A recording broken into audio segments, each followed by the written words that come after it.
Израильская разведка Моссад, как и другие израильские спецслужбы, организация таинственная, почти мифическая. Рассказывая о ней, стало общим местом говорить о ее удивительной эффективности, можно даже сказать, удачливости. Но мы начнем с другой истории. Она случилась 50 лет назад в Египте. Это был грандиозный и шумный провал израильской разведки. Моссадовцы назвали эту неудачную операцию «Операция Сусанна». Она стала примером мужества одних и глупости других.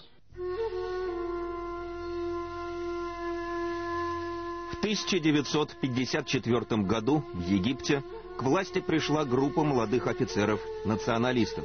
Их лидером стал Гамаль Абдель-Насер. Натура яркая, обаятельная, честолюбивая. Жажда реванша за позор недавней войны с Израилем сделалась важнейшей движущей силой внешней политики Египта. В Тель-Авиве ждали и боялись.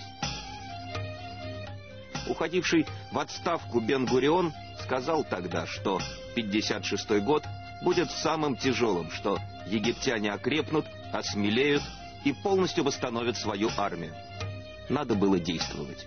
В Израиле был разработан максимально претенциозный план устроить серию взрывов на египетских на американских и английских объектах в Египте, с тем, чтобы показать американцам и англичанам, что на Ближнем Востоке нет у них большего друга, чем недавно созданное еврейское государство.